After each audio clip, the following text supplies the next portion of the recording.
الحمد لله وصلى الله وسلم وبارك على نبينا محمد وعلى آله وأصحابه أجمعين، وبعد. فمن توفيق الله تبارك وتعالى لك أن اخترت التوبة بعد الصدق، نعم، وأن اخترت الصدق قبل التوبة، فلا توبة بغير صدق ولا صدق بدون توبة. نعم، الحمد لله رب العالمين. فما هي التوبة؟ نعم.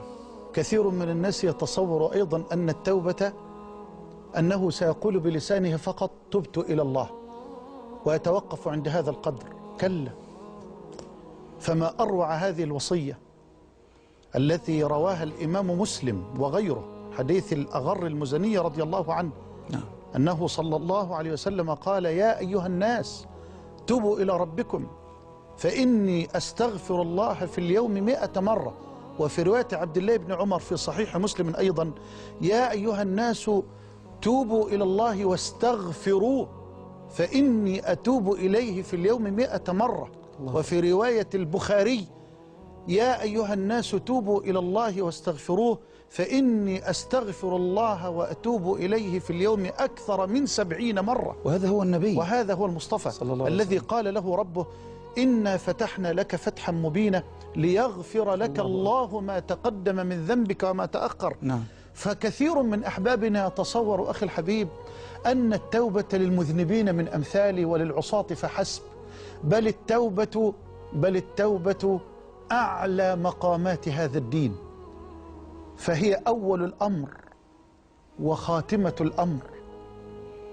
وأكثر الناس لا يعرفون حقيقة التوبة ولا قدر التوبة، فضلا عن القيام بها علما وعملا وحالا. عايزين نفصل بقى دي يا شيخنا. مهمة قوي حتة العلم والعمل والحال، لأن حضرتك قلت حاجة مهمة قوي. الناس بتختزل التوبة كلها في هذا القول. نعم. تبت إلى الله. نعم. تقول له استغفر لك استغفر الله، دون أن يتحقق من هذه المراتب الثلاث. نعم. يقول الله تبارك وتعالى: وتوبوا إلى الله جميعا أيها المؤمنون نعم، لعلكم تفلحون. نعم. فالأمر هنا لأهل الإيمان. أما بالنسبة لأهل الذنوب: قل يا عبادي الذين أسرفوا على أنفسهم لا تقنطوا من رحمة الله إن الله يغفر الذنوب جميعا. انظر إلى الفرق. نعم. إن الله يغفر الذنوب جميعا إنه هو الغفور الرحيم. فبداية أود أن أقول لأحبابنا بداية أنه لا ينبغي لك أبدا أن تيأس أو أن تقنط. دعني أؤصل لهم هذا ابتداء. نعم. لا تقنط أبدا ولا تيأس أبدا، مهما عظم الذنب وكبرت الكبيرة، فما عليك إلا أن تقبل الليلة على الله جل وعلا، وأن تطرح قلبك بذل وانكسار بين يدي العزيز الغفار، واعترف له بفقرك ونقصك وعجزك، وأنت على يقين مطلق أنه جل وعلا سيفرح بك وهو الغني عن العالمين. الله أكبر. أعجب كلما قرأت آية الزمر: قل يا عبادي الذين أسرفوا. لم يقل قل يا عبادي الذين وحدوا، لم يقل قل يا عبادي الذين آمنوا، لم يقل قل يا عبادي الذين أحسنوا، وإنما الذين أسرفوا. فجعل المسرفين عبادا له ونسبهم إليه، وفتح لهم باب الرحمة وباب الرجاء. وما أكثر الآيات. قال في صفات عباد الرحمن: والذين لا يدعون مع الله إلها آخر ولا يقتلون النفس التي حرم الله إلا بالحق ولا يزنون ومن يفعل ذلك يلقى أثاما يضاعف له العذاب يوم القيامة ويخلد فيه مهانا إلا من تاب. الله أكبر. نتعلق بإيه؟ إلا من تاب وآمن وعمل عملا صالحا. فصل، ما تخافش. وعمل عملا صالحا فأولئك يبدل الله سيئاتهم حسنات وكان الله غفورا رحيما. ثم أؤكد لإخواني المذنبين من أمثالي: فكلنا ذلكم العبد المذنب، ولا ينبغي أن يغتر مخلوق بعلم ولا بعمل، وإنما يجب أن ينكسر لربه، لأن القلوب بين أصبعين من أصابعه يقلبها في اللحظة يعني مرات ومرات. نسأل الله أن يثبت قلوبنا على الحق حتى نلقاه. يعني اسمح لي أن أذكر ببعض الأحاديث السريعة أيضا لأفتح باب الرجاء وباب الأمل، ثم أبين بعد ذلك لإخواني حقيقة التوبة علما وعملا وحالا. يقول الحبيب صلى الله عليه وآله وسلم كما في الصحيحين من حديث أبي هريرة: أذنب عبد ذنبه وأنا ذلكم العبد وكلنا ذلكم العبد. فقال العبد: أي رب اغفر لي ذنبي.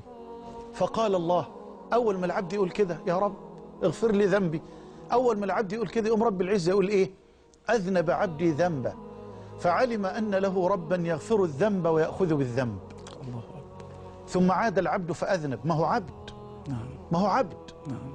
فقال يا رب اغفر لي ذنبي. تاني تاني وتالت و30 و300 ألف. بس المهم وانت بتتوب ما تبقاش عاقد العزم والنية على العودة. وأفصل تاني. أي رب اغفر لي ذنبي. فيقول الله أذنب عبدي ذنبه فعلم أن له ربا يغفر الذنب ويأخذ بالذنب. ثم عاد العبد فأذنب. تالت تالت، ما هو عبد. فقال يا رب اغفر لي ذنبي.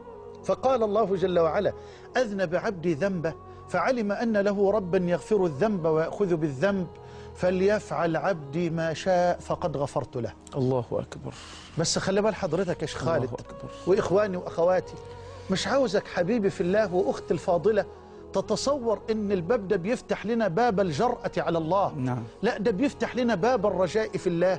ما أصلنا عبد والرب رب والعبد عبد. مهما انتزعت أشواك المعاصي والذنوب ثيابك فما عليك إلا أن تكذب ثيابك وأن تغسلها بدموع التوبة والأوبة والندم وأن تقبل على الله وأنت على يقين بأنه سيفرح بك. لله أشد فرحا بتوبة عبده حين يتوب إليه من أحدكم كان على راحلته بأرض فلا. فسر لنا مولانا الكلام ده. راجل راكب راحلة عليها الطعام والشراب، ماشي في صحراء أرض منقطعة، وفجأة انفلتت منه راحلته، فقد الظهر الذي يركبه، فقد الطعام، فقد الشراب، رأى شجرة فنام في ظلها واستسلم للموت ينتظر الموت في أي لحظة. فبينما هو كذلك إذ به يرى راحلته قائمة عند رأسه مذللة عليها الطعام والشراب. عاوزك تتصور فرحة هذا العبد. فقال اللهم أنت عبدي وأنا ربك. أخطأ من شدة الفرح. أخطأ من شدة الفرح. الناس مش مستوعبة اللفظة دي. يا أخي فرح الله بتوبتك الليلة، فرح الله بتوبتك الليلة يا أختاه أعظم من فرحة هذا العبد بعودة، مش بقول لحضرتك الراحلة، لا، بعودة أسباب الحياة إليه. بل لقد رأى الحبيب المصطفى امرأة في السبي تبحث عن ولد أو عن ولدها، أو كلما وجدت طفلا ألزقته ببطنها وأرضعته. فتأثر النبي بهذا المشهد الحنون الرقراق وقال لأصحابه أترون هذه الأم طارحة ولدها في النار؟ قالوا لا يا رسول الله. قال لله أرحم بعباده من رحمة الأم بولدها.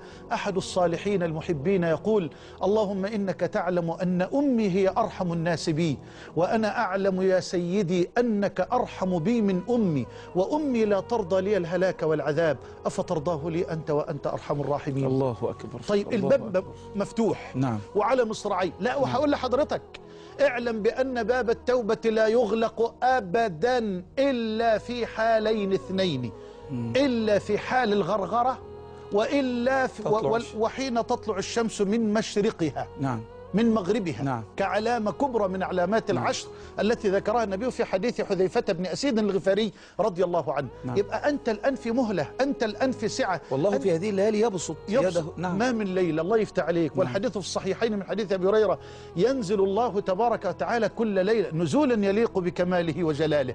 فكل ما دار ببالك فالله بخلاف ذلك. ليس كمثله شيء وهو السميع البصير. يتنزل الحق تبارك وتعالى كل ليلة حين يمضي ثلث الليل الأول، وفي رواية في الثلث الأخير من الليل، فيقول أنا الملك، من ذا الذي يدعوني فأستجيب له، من ذا الذي يسألني فأعطيه، من ذا الذي يستغفرني فأغفر له.